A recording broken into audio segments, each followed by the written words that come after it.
Graduation के बाद stock market में टॉप हाई पेइंग जॉब कौन कौन सी हैं? हाय एवरीवन, आई एम सुशील अलेवा। हर कोई ये चाहता है कि स्टॉक मार्केट में उसको जॉब मिले, क्योंकि स्टॉक मार्केट की जो जॉब है वो व्हाइट कॉलर जॉब है। एसी ऑफिस में बैठ के 9 to 5 काम करना है और सारी गजेटेड हॉलीडे उसको मिलती हैं। तो आपको कौन कौन सी जॉब है, क्या रोल है, क्या सैलरी मिलेगी, क्या करना होगा, इन सारे चीजों को लेके हमने ये वीडियो बनाया है। लेट्स स्टार्ट करते हैं। वीडियो को एंड तक जरूर देखिएगा और जो भी जॉब रोल आपको पसंद आए उसी से रिलेटेड NISM के सर्टिफिकेशंस आप एनरोल कर सकते हो। सबसे जो पहली जॉब है रिलेशनशिप मैनेजर की जॉब है। इवन स्टॉक मार्केट में देखिए सेल्स एक टफ काम है, बट ये सबसे अच्छा हाईली पेइंग वर्क है। अगर किसी को घूमना फिरना पसंद है, अगर किसी को लोगों से रिलेशनशिप बनाना पसंद है, तो स्टॉक मार्केट में रिलेशनशिप मैनेजर एक बहुत अच्छी जॉब है और जिसका पैकेज स्टार्टिंग से ही 5 से 7 लाख रुपए का होता है। आपको क्लाइंट्स बनाने हैं, नया बिजनेस एक्वायर करना है, लोगों से मिलना है, जुड़ना है।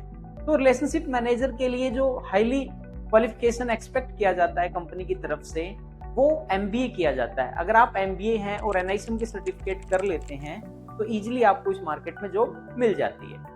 सेकंड जो जॉब है वो टेक्निकल एनालिस्ट की जॉब है। इट मींस अगर आपको फील्ड में जाना पसंद नहीं है, आपको ऑफिस में रहना पसंद है, आपको मार्केट का एनालिसिस करना पसंद है, तो आपको चार्ट रीडिंग सीखना होगा। टेक्निकल एनालिस्ट हर कंपनी अपने पैनल पे रखती है जो उनके क्लाइंट्स को रिकमेंडेशन दे सके, जो उनके क्लाइंट्स को बताए कि कौन से स्टॉक में अब एंट्री लेनी चाहिए, कौन से स्टॉक में ऊपर जाने का पोटेंशियल है। इसके लिए कोई ऑफिशियल सर्टिफिकेशंस नहीं है, इसके लिए आपको मार्केट का प्रैक्टिकल एक्सपोजर चाहिए। तो टेक्निकल एनालिस्ट के लिए आपको अगर ग्रेजुएशन या पोस्ट ग्रेजुएशन दोनों में से कोई भी है तो वो चलेगा, बट आपको मार्केट में चार्ट रीडिंग का, इंडिकेटर सेटिंग्स का, मॉडिफाई करने का एक अच्छा एक्सपीरियंस होना चाहिए। जो थर्ड नंबर पे जॉब है वो रिसर्च एनालिस्ट की है। इट मींस कि फंडामेंटल एनालिसिस के पॉइंट ऑफ व्यू से जो कंपनीज हैं वो रिसर्च एनालिस्ट हायर करती हैं।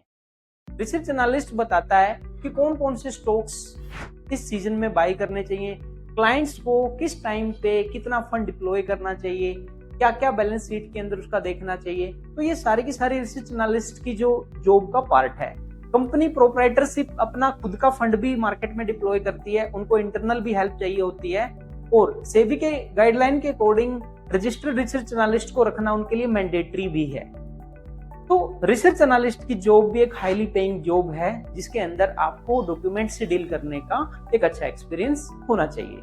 थर्ड नंबर पे जॉब है इन्वेस्टमेंट एडवाइजर की। आज के टाइम में कंपनी सिर्फ और सिर्फ स्टॉक्स नहीं सेल करती, वो बाकी चीजें भी सेल करती हैं, जैसे वेल्थ मैनेजमेंट के प्रोडक्ट हैं, पूरा पोर्टफोलियो कैसे बनाया जाए, कितना फंड कहाँ डिप्लॉय किया जाए। तो इन्वेस्टमेंट एडवाइजर का भी अपना एक अलग रोल बनता है और जो काम रिसर्च एनालिस्ट नहीं करता वो इन्वेस्टमेंट एडवाइजर करता है। पूरे वेल्थ मैनेजमेंट को लेके वो क्लाइंट का पोर्टफोलियो डिजाइन करता है और क्लाइंट को टाइम टू टाइम बताता है कि क्या लेना चाहिए, क्या नहीं लेना चाहिए और कितना लेना चाहिए। इन्वेस्टमेंट एडवाइजर और रिसर्च एनालिस्ट के NISM के सर्टिफिकेशंस हैं। इन्वेस्टमेंट एडवाइजर के 2 लेवल के सर्टिफिकेशंस होते हैं, एक लेवल 1 का होता है और एक लेवल 2 का होता है। पहले आपको लेवल 1 करना है, फिर आपको लेवल 2 करना है। ये सर्टिफिकेशन आने के बाद आप उसकी जॉब के लिए अप्लाई कर सकते हो। इसके अलावा जो नेक्स्ट जॉब है स्टॉक मार्केट में वो इक्विटी एडवाइजर की है। इट मींस इन दोनों से हल्का सा नीचे लेवल पे हम उसको बोलेंगे, क्योंकि इक्विटी एडवाइजर के लिए कोई सर्टिफिकेशंस मैंडेटरी नहीं है। आपको बिजनेस एनालिस्ट की थोड़ी सी मार्केट में नॉलेज होनी चाहिए कि बिजनेस को कैसे एनालिसिस किया जाता है, और इक्विटी एडवाइजर को कंपनी बीइंग ए क्लाइंट से रिलेशनशिप डेवलप करने के लिए इंटरनल लेवल पे रख लेती है। और नंबर 5 पे जॉब है equity dealer. Means FNO certification उसके लिए सीरीज 8 मैंडेटरी होता है और इक्विटी डीलर को जो क्लाइंट्स के कॉल आते हैं, कॉल एंड ट्रेड का जो ऑप्शंस ब्रोकिंग कंपनी देती हैं, यहाँ पे आपको सौदे पंच करने हैं, ट्रेडिंग को पंच करना है।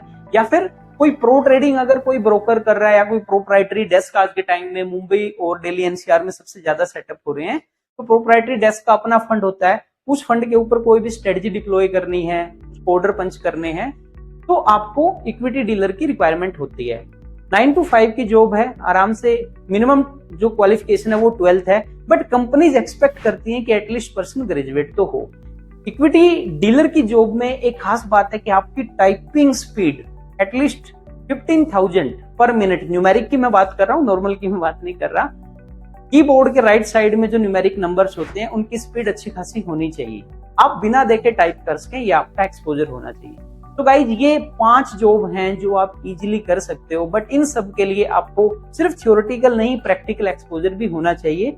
तो आप अपनी फाइनल ईयर के अंदर ही ये चीजें कर सकते हो, सो दैट जब तक आप पास आउट हो बाकी बच्चे सिर्फ और सिर्फ डिग्री करेंगे, आप डिग्री के साथ में NISM के सर्टिफिकेशंस भी करेंगे जो आपके CV में वेटेज देंगे। इन सब की प्रिपरेशन करवाने के लिए NISM सर्टिफिकेशंस एंड मार्केट का प्रैक्टिकल एक्सपोजर देने के लिए ISFM ने अपने कुछ कोर्सेज बनाए हैं, जो कोर्सेज आप 1 से 2 महीने के अंदर कंप्लीट कर सकते हो। और हम प्लेसमेंट के अंदर भी असिस्टेंट करते हैं कि अगर आपको प्लेसमेंट करवानी है अपनी, तो आपको ये सर्टिफिकेशंस करने होंगे।